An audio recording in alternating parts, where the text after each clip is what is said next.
Oh, come on! Everything was fixed. What is all of this stuff here? Oh no. Why? My beautiful, precious code. Hello and welcome. I use MAME all the time to emulate the TRS-80 color computer. And one of the features I like most about MAME is its debugger, which I use all the time as I'm writing a game for the TRS-80 color computer, and the debugger really comes in handy when I'm trying to debug bugs in my game. But there have been a couple bugs in the MAME debugger that have been vexing me for quite a while. And so at some point I decided, you know what? Maybe we can fix these bugs and make our lives easier as we're trying to fix the bugs in the Coco game that we're making. I usually speak to myself in the first person plural. So today what I'm going to do is go over that experience. I'm going to talk a bit about how I build and debug MAME itself. I will talk about how I explored the code base and got to know how the debugger code is laid out and the architecture of the different classes to implement the different GUI portions of the debugger. And I will talk about the actual bugs and their causes and my proposed fixes for them and my attempts to create those proposed fixes, which didn't always go so well. Finally, I will talk about the ultimate destiny of that pull request, what ended up happening. It's going to be a bit of a bumpy ride, so fasten your seatbelts and prepare for an adventure.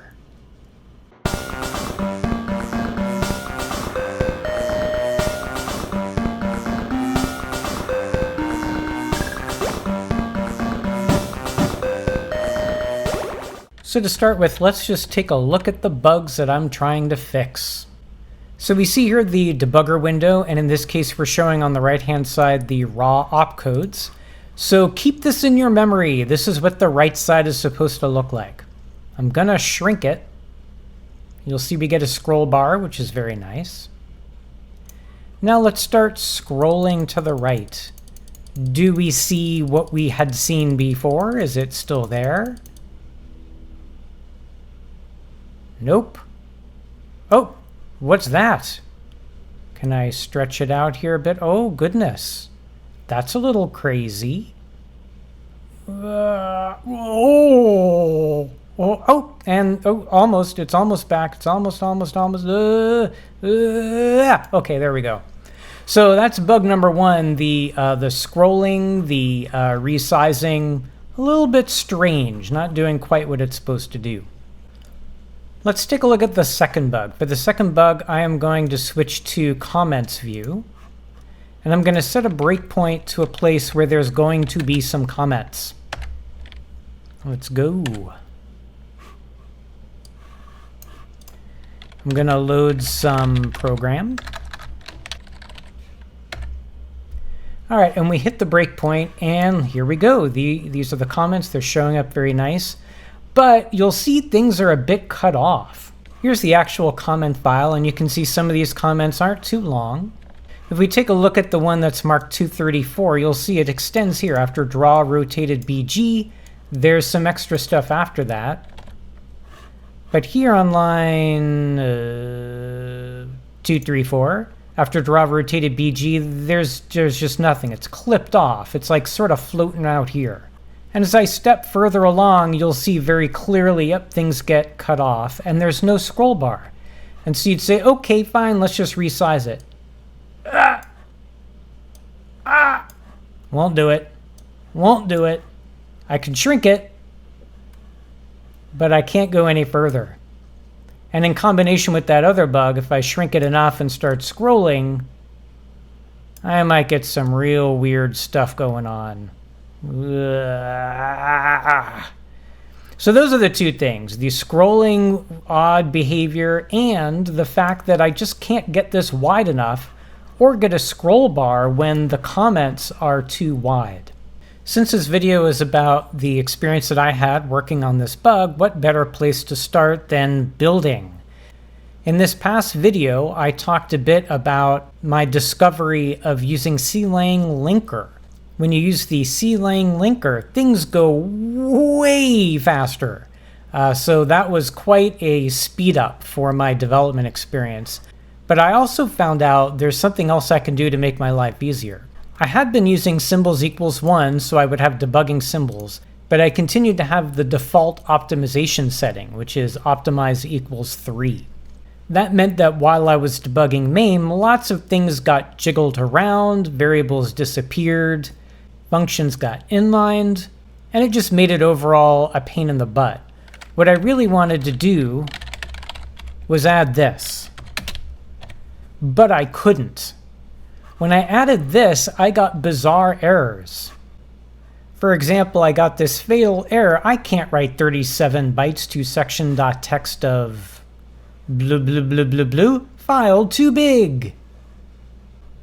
Or even earlier, up here, I got an error that complained too many sections. And this was fatal, and then my build stopped. I did some experimenting and I found that optimize equals 1 does work, and it seemed like it did fewer optimizations. It seemed like it was a bit easier to debug, but it still wasn't perfect. So I decided to bite the bullet, and in addition to using the CLang linker, I decided to use the CLang compiler. Now my build command line looks like this. I'm using the override CC to CLang and the override CXX to CLang++. So far, in my experience, things seem to be fine. I don't know if the build is any faster or slower. It seems about the same duration, but debugging is definitely easier. I do unfortunately get a linker warning at the end complaining that one of these standard library symbols is defined twice. This may be because I need to switch to using the CLang standard library instead of whatever the default is. I haven't really looked into it because it hasn't really stopped me. For debugging, I'm using Visual Studio Code as the GUI front end for the debugger, and GDB is the actual debugger behind the scenes. And this gives me the usual things that I need, like stepping and viewing this call stack and locals and watch. For more information on how I set up Visual Studio Code and also got it to work for browsing the source, you can take a look at this video. My first task was just to get familiar with the source code. I don't know if the architecture is actually documented anywhere. I was just kind of fiddling through the source code myself, and based on a previous fix, I knew a lot of the debug code happened to be under the src directory under emu debug, and so I kind of started there. I went through some of these files, some of the ones that I understood, just to kind of get my bearings. I made use of the browse feature in Visual Studio Code to help me go to definitions and search for references. And as I did that, I realized there's another whole directory of debugger code. If you go into SRC and then go into OSD, which I think stands for OS dependent, operating system dependent, there's a bunch of other files. In particular, if you drill into modules debugger, you'll find specific files for the Mac OS debugger, the Qt debugger, and the Windows debugger. So my process was pretty much to find things that looked relevant, like going into code related to the disassembly view, setting breakpoints, seeing when things get called, seeing what things get called by those things. When does this get created? What is the order of things as they get created? And as I did this, I slowly started to build a picture of at least a subset of the Debugger GUI source code that's related to the thing that I'm looking at. I should warn you that my understanding of how all this links together is surely incomplete, probably wrong in places. Do not trust what I am telling you as true. Anyway, starting at the top level of objects, the running machine in MAME sits pretty much at the top. Much of the code has access to this thing, and it seems to manage most of everything. And it has an accessor called debug view, which returns a debug view manager. You'll never guess what the debug view manager does. It manages all the views. In particular, if you take a look at its fields, you'll see it has a list of all of the debug views. These first few classes are common to all of the different platform-dependent flavors of the debugger. And so you see here the debug view manager gives us access to the different debug views, and debug view itself is a base class from which many of the different kinds of views can derive. And in my case, the disassembly debug view is what was important. Then I started diving into the OSD debugger win namespace. And here we have a couple parallel hierarchies of classes, the WinInfos and the ViewInfos. They both have a common parent class, but they're responsible for different things. So the WinInfos have a handle to the window, the hwind, the Windows system handle to the Windows system window. And the ViewInfos also have handles to the windows representing controls like the scroll bar.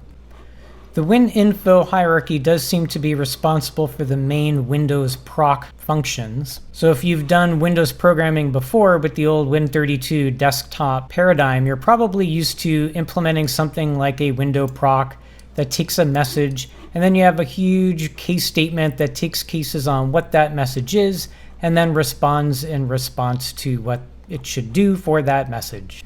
Now what you're seeing here is a C++ hierarchy, and it might look a little weird that the console window derives from the disassembly window, which derives from an edit window. But to be sure, each of these classes do depend on code in the parent class.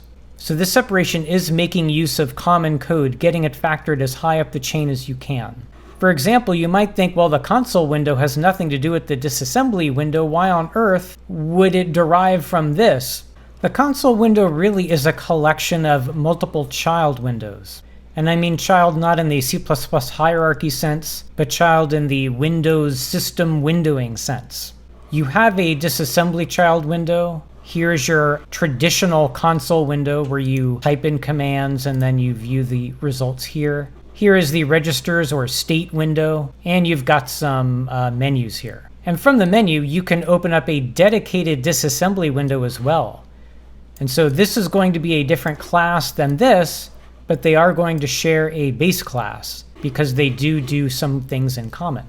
And so in a nutshell, that's the hierarchy as I am starting to understand it. Your operating system dependent stuff and really only the Windows subset of that. And then the common stuff that remains the same across all the platforms. So let's start talking about those bugs. So that first bug, the weird scrolling what's going on behavior, I started to settle down into this class, the debug view disasm. So this is the disassembly view, and this is the common code that goes across all the platforms. It's got a function called view update.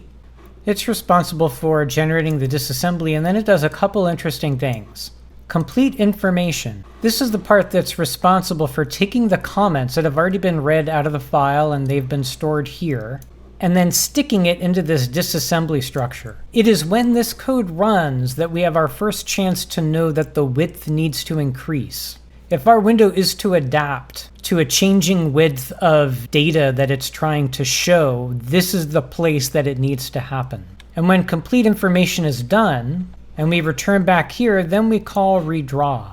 Redraw is separating that disassembly into a few columns. First, you've got your address, then you've got the disassembly, and then you've got the stuff that happens in that third column. So here's an example. We have our address, we have our disassembly, and then we have that third column. The third column depends on what we've chosen here. It can either be the raw opcodes, encrypted opcodes, which is a feature I don't know anything about, and comments. You can use debugger commands to add comments as you go, or there's a way to load comments from a file on startup, and I use a tool called list to comment so that I can sort of debug my original source with all of the original labels and symbols as I'm going through my assembly. I've got some more information about that tool in this video. So this was my first clue that something was awry, which is the third column was just set to 50. And we had this commented out thing, which didn't seem to be defined anywhere. Maybe this was a note to add something in the future, maybe to add a constant, or maybe to make this dynamic. But I certainly wanted this to be dynamic. I didn't want a hard-coded maximum comment length. I wanted to know what the actual maximum comment length is at this point in the disassembly that we're scrolled to. So these just set a few pointers into the line, but all of the interesting stuff happens in this loop. We loop row by row, and for each row we have 3 print statements. We print the address, we print the disassembly, and then we either print the raw / encrypted opcodes, or we print the comment. And so that led me to the print. The print function takes the string you want to print, and you tell it where that string should start and end. And there was this kind of funky code that checks to see if it's outside of the scrollable region, and if so, it would just get out of there. And then this particular code, which had me confused for quite a while, which asked if one of the calculated indices was positive, and if not, oh, let's just make it be 0. And I started to wonder, is this possibly responsible for chopping things off in certain cases that shouldn't be chopped off? In any case, it goes through this to define these two things, view start, view end, and then it goes through a loop of each column on that line, from view start up until view end, and it prints that character from the text buffer, or a space. Something else that had me suspicious is that this loop goes from view start to view end, and view start depends on string 0, which in turn depends on this start parameter. View end depends on this end parameter. So this loop is not necessarily looping over every column in the visible area. It's looping over columns in the visible area somehow intersected with the start and end parameters of this string. So is it possible that there were some columns this wasn't printing over and it was kind of leaving them as they were before? So when it came to weird, corrupt-like looking text inside of the disassembly window, I started to become very suspicious about this code, thinking, this is doing some weird stuff, and when things scroll in the right way or they resize in the right way, the wrong thing happens. I suspect you, print, but not so fast. Maybe the problem was in this Windows-specific file, debug view info, and how it drew contents. My debugging showed me that this ends up getting called later with that same view data that was populated in the code we just saw. And just look at what this does. If every line of code increases the probability of some amount of a bug, and there are many more lines of code here, then doesn't that make this more likely to be the cause of the bug? Holy cow! I hoped it wasn't. I didn't want to have to learn all of this. Oh, it's still going. It's still going! Okay, there we go. We're at the end. Was this to blame? How best to find out? Well, the obvious thing to do is to take a look at this mview data that's being written to by this first block of code and see if it's correct. If this code is doing what it's supposed to do, then this will look correct, and it will be all of this crazy Win32 stuff's fault. But if I can catch the corruption at this stage, then I know it was this code's fault. So I set a breakpoint at the end of view update so I could view the contents of that buffer. And we go in here to take a look at this debug view data. Of course, we can't really view it this way. And if I add view data into my watch window, I can cast it as a pointer. Then I get this nifty button to view the binary data. I'll just move this over to here. And I get to see the binary data. Now, right now it's showing 128 bytes per row. Maybe I can make that a bit smaller. Let's do 32. And once I get to 32, now I get to start seeing the values of the thing. So if I just make this a bit wider, I could see more, and I can't scroll it. Let's go to 16. Okay, now I can see things. Now this part's using up space. I don't want to get out of here. I don't want that part. You're ruining my real estate. I can see some of the things, but this is hard to read. I would like to be able to see like a line at a time, but it doesn't give me a scroll bar. What the heck? I'm not sure if you get the irony, so I'm just going to spell this out here. I'm trying to debug a bug in the MAME Debugger where its scroll bar doesn't work. But I'm stuck because of a bug in the Visual Studio Code Debugger where its scroll bar doesn't work. Well, when your debugger fails you, then it's time to resort to printf debugging, the old standby. So I went into that Windows code, that second block of code that I was hoping to rule out, and before it does anything interesting, I added a bunch of printf. So I added this block of code that just iterates through every row and every column of the row and prints the character at every column of every row. And then I just look in my console and see, is it corrupted at this point? If so, I don't have to blame all this other stuff. So now I'm just going to run it outside of the debugger. So right now I'm viewing the raw opcodes. So I'm going to start shrinking it, and as I shrink it, I'll kind of see a version in here that's getting print out that's like what this is doing. In fact, if I make this window smaller, that should make the printout go a bit faster. And we can see all of that garbage just getting rewritten and rewritten over and over again. Ugh.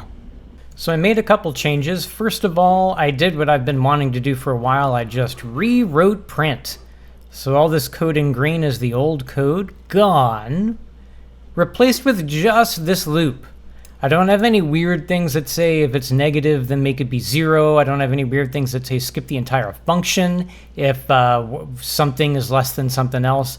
And I always iterate over the entire visible area. So my loop always starts at the top left that's visible, that's scrolled into view, and goes through the entire range of everything that's visible.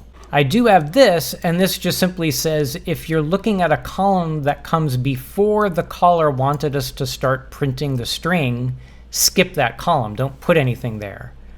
But once we hit start, we're either going to print what was in that text buffer or a padding space at the end, which by the way is what did happen before, but now I'm doing it in a way that makes more sense to me. And everybody knows once something is invented here, it is sure to work. And the other thing I did is when it comes time to printing the buffer, I no longer print the buffer, I just print these test strings. In fact, since it seems to be the third column that's really the problem, I don't even print anything to the first two columns, I just print this string into that third column. So this should give me something very predictable. I should just always be seeing this in that third column, every line, no problem.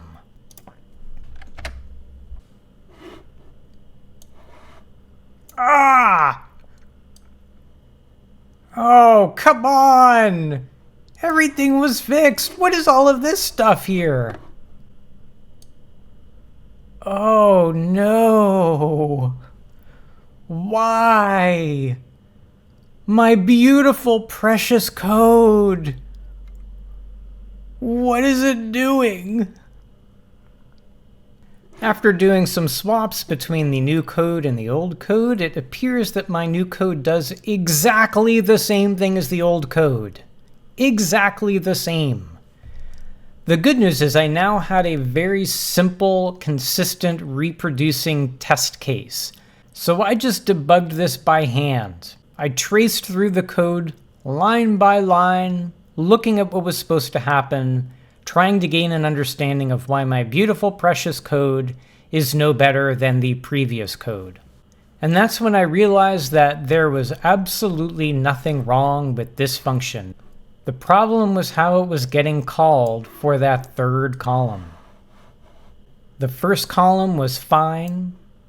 The second column was fine, but there was something very wrong with the third column. To understand better what's going on, we need to label what our units really are. This is the start and end of where you want the string to be printed. The start and end are expressed in absolute column units. By absolute column, what I mean is, if the window were completely stretched out, this right here is column 0. If I shrink it, and the scroll bar is all the way at the left, this is still column 0. If I scroll to the right, this is no longer column 0. This is probably something like column 50, because column 0 is all the way out here.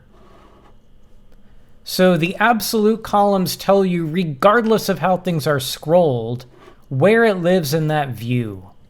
Column 0 will always be the very, very, very leftmost column. These units need to be translated into relative columns. columns that are relative to where we are scrolled. In relative units, if we're scrolled all the way to the left, this is column 0. If we're scrolled all the way to the right, this is still column 0 because this is relative to where we are scrolled. The view data is encoding data relative to whatever the small scrolled portion of this window is. So it's always going from 0 to the width, and the width is going to be the visible. So both the original code and my new code were translating this start and end so that they would be those relative columns. And as far as I can tell, both of us were doing it correctly. The problem is that this was not being passed as an absolute column number for that third print. For this third chunk of text, M visible X is telling you the relative rightmost column of what's currently scrolled into view. This is not telling you what is the rightmost column that lives behind the view. And that's what we're trying to do. We're trying to print this to go all the way to the end of the buffer, regardless of what's scrolled into view. This is not going to do that. So the fix is really just a one-line fix for that third print.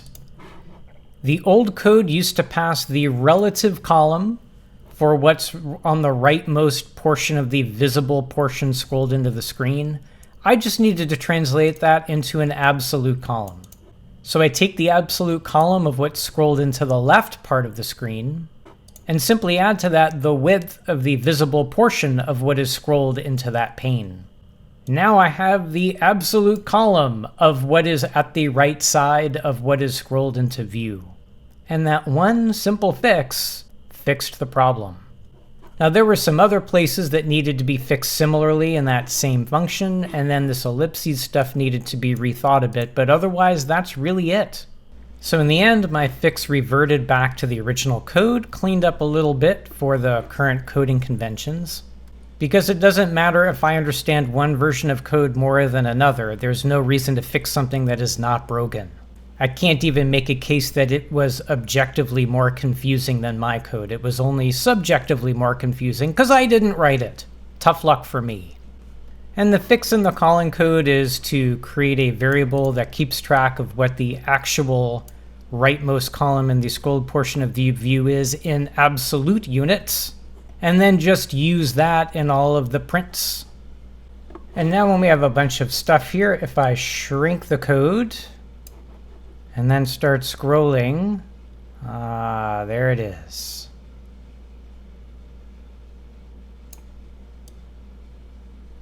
And if I get a bit bigger, none of that silliness. Doing as it's supposed to do. However,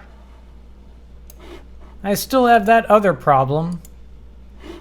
I'm missing stuff. There's stuff to the right of here and I can't make it wider. As I mentioned before, clearly this 50 is a problem. This line is calculating how many columns we've got total, and it's just assuming comments will never be more than 50. Redraw needs to know the actual maximum comment length. Redraw is called by view update, and just before it calls redraw, it calls this complete information. Complete information is in a good position to know the maximum size of the comment because it's reading all of them and adding them to the DASM. So I changed the old code from this to this. I allow complete information to figure out what that maximum comment length is and return it, so that I can then pass it into redraw. Complete information figures out that value by starting it off at 50, so we never go below 50. And every time we find something bigger than the current value, we then track that one instead. And then when redraw grabs that value, it uses it here instead of 50. What do you think, folks? Is that all that I needed to do? Will everything just magically work now?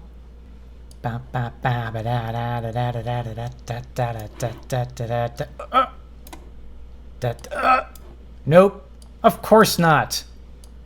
What fool would think that's all you need to do? All I've accomplished is I allowed one piece of code to be aware of what the width needs to be, but the system doesn't know. Windows itself thinks this is the biggest that window can get, and it will not let me make it any bigger. So I need somehow to communicate this new information that I have gotten to the system so that the system will let me make the window bigger. After some reading of Windows documentation and the code itself, I found where we communicate to the system what the maximum width of the window is, and that is right here. The system, when it feels like it, will call our window proc and will send us this message, get min-max info. When it does, assuming that all of our internal data is in order, we will send what we believe the max width should be back to the system. That only leaves two questions. One, how do we get the system to ask us the question that we really are desperate to give it the answer to? And two, is this definitely getting set properly, and is it getting set at the right time? On the question of whether this is being set properly, the answer was a resounding no. I went looking through the code to see when this actually gets updated, to see if I could do the same thing when I know it needs to be updated. One of the issues is that we're aware that this width needs to change when we're running code that's inside the disassembly view. But it's really the console window, that parent window that has all the different panes, including the disassembly view, that is the thing that's getting resized. So I somehow need to propagate the knowledge I've gained inside the disasm debug view up into the console win info. And in the console win info constructor, there was already code that did what I needed. It grabbed the minimum and maximum sizes of its child views, views 1 and views 2. And in response to figuring that out, it went ahead and set its own minimum width and its own maximum width. Recompute children gets called regularly so that the parent window here can recalculate everything that its children need to know. And so as an experiment, I just pasted a bunch of that code here into recompute children. I didn't expect this to fix anything, but I was hoping maybe this was a step in the direction of understanding how all these pieces work together. Ooh, moved a bit. No, that was a false. Is something happening? To properly test this, what I had done is I had toggled between going to a part of the code that has a whole bunch of comments to a part of the code that didn't. So how I did that is I set a breakpoint here where I had a bunch of comments. And if I just continued, I would hit this. It's part of the main loop. Or I would hit F7 to go to the next vertical sync. At that point, there are no comments. And so then if I grab this, see, it just snaps kind of back there. Now it won't let me go any wider. So now I can try it again. I hit F5, grab and stretch, and it's not working. Grab and it is working. And this folks, this vexed me for quite the while. I'm going to show you again. Back to no comments. I can stretch it only so far. Now we have comments. Will not stretch. The first time. The second time it does. Oh goodness. Why do you do this to me, Windows? By the way, I used to love GUI programming. It was the first thing that I did during college internships and right after I graduated and I started working professionally. I just thought that GUI programming was the most fun. That lasted maybe a year or two before I realized what it really is. It's a bunch of unpredictable, uncontrollable, inconsistent nonsense. What seemed like was happening was at the end of recompute children, this code that I temporarily added to change the maximum width, this did not force the system to requery us and say, hey, I heard there was a new max width. What is it? What I really wanted to do was go the other direction. I just wanted to inform the system, hey, dude, my new max width is this. Could you please just respect it? But of course, there's no way to do that. The only way to do it is to tell the system to ask us what the max width is. So I started getting desperate. Certain Windows APIs force the Windows system to ask you that question of what the max width is. So one idea I had, I'm not proud of this one, is what if I just move the window to exactly where it already is? Will that force it to ask me for the maximum width? Similarly, I could call set window pause and just make it be exactly the same place it is. Or maybe I should just invalidate my rectangle and force it to repaint it. Maybe it would ask in that case. Or I could call update window, or then there's this redraw private method that also does some of that stuff for me. Desperate times, folks. I installed this window detective tool so that as I changed aspects of this window, it would give me some messages and I could view exactly when they get sent and what the response was. I also added a bunch of print statements so we know when the max width is changed on the console WinInfo class, but also when the getMinMaxInfo message is called by the system. And so I could know when things change, how quickly do they change. For example, if I switch back to a smaller width by going to the location of the vsync interrupt vector, and then I click here, you can see that internally we go from 2246 to 972. And then the system is notified of that, and so it snaps back. And if I go back to the comments, and I click, the system still thinks it's 972, even though we know it's 2246. But as soon as I move, now it knows it's 2246, and I can resize it. Basically, stuff I already knew. System is finding out too late. But at least I could set some more breakpoints, step through some more code, and try to figure out what the heck's going on. I asked myself, do I need to add more plumbing, more notification, so that when the child window knows that the max width needs to change, it can inform the parent window so that the parent window can know at that point to call recompute children? Or did I simply need to recompute children more often, maybe on a more regular basis? Ultimately, I landed on just this one-line fix right here. When the system needs to ask us, we make sure at that point that we know exactly what that max width is. So rather than the child window telling the parent window, hey, you need to recompute, we wait until the system asks, because it seemed like the system does ask soon enough. As soon as I grab that bar to start resizing, it will come here and say, hey, what should that max width be? This needs to get called at that point, so that it could then answer with the proper answer.